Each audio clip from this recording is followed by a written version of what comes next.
Name that song. Good morning, guys. Happy lives, positive vibes. Our morning Bible verse today says, "He who began a good work in you will carry it on to completion." Philippians 1 verse 6. Guys, this is our video for 9/11. So, we're just a couple of days behind, so I wanted to catch up, but I am going to probably cram it all into one.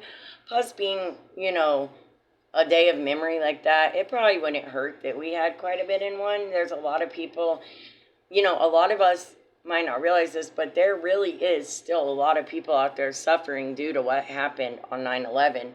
There's a lot of families affected. Like, I was like in 8th grade when it happened. So, like, people my age, like, what if their parents were the firefighter that day? Or, what if someone was their grandpa or their sister, was an ambulance driver? There's, like I'm saying, what I'm trying to say is so many families and people were affected. And even though it's been as long as it has been, I mean, I know when I lost my little sister, it still feels like yesterday. So, I can only imagine how the families affected feel. So my prayers go out to you. Thank you to all the veterans, all the firefighters, everybody that was there to help us that day. So that was probably one of the scariest. It wasn't like scary. I don't know how to explain it. It was scary, but I mean, like, the school I went to, the teachers were, really good, and they just kept us calm. Like, they didn't make us be afraid, but we all knew there was something scary, and it was, So just pray. That's really all I can say on that. I don't know what always to say, but I did want to share this verse here. It says, "The grace of God means something like, here is your life. You might never have been, but you are, because the party wouldn't have been complete without you. Here is the world. Beautiful and terrible things will happen. Don't be afraid. I am with you.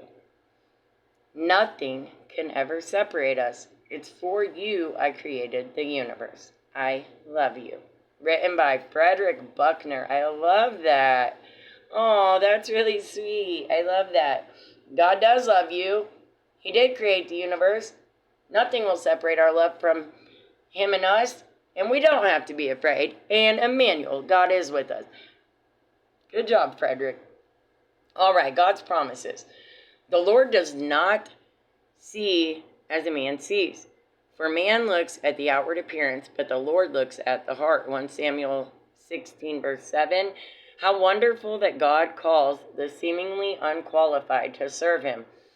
Few of us are the eldest, the brightest, the most beautiful, or the most gifted.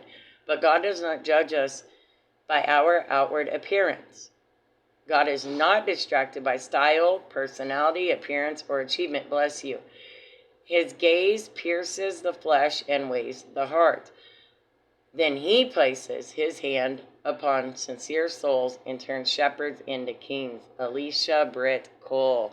Pure joy. Beautifully written. Absolutely love that. I am going to squeeze this in. Jesus calling. Jesus calling for September 11th. Lots of good things already we're sharing. So, okay. 9/11.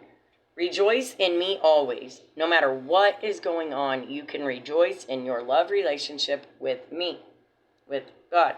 This is the secret of being content in all circumstances. So many people dream of the day when they will finally be happy, when they are out of debt, when their children are out of trouble, when they have more leisure time, and so on. While they daydream, their moments are trickling into the ground like precious balm spilling wastefully from overturned bottles. Fantasizing about future happiness will never bring fulfillment because fantasy is unreality. Even though I am invisible, I am far more real than the world you see around me. My reality is eternal and unchanging. Bring your moments to me and I will fill them with vibrant joy. Now is the time to rejoice in my presence. And our Bible verse says, "Rejoice in the Lord always." I will say it again, rejoice. I know what it is to be in need, and I know what it is to have plenty. I've learned the secret of being content in any and every situation, whether well fed or hungry, whether living in plenty or in want. Philippians 4:4 and 4:12. But you remain the same, and your years will never end. Psalm 102, verse 27. All right, guys, I'm going to go ahead and post this because it got a little long, and I will get yesterday's out, and then we'll be back where we should be. Happy lives, positive vibes. You are beautiful, you are loved, and you are a child of God. I have sleepy eyes. I've been awake for over an hour, or 2 or 3. Okay, bye.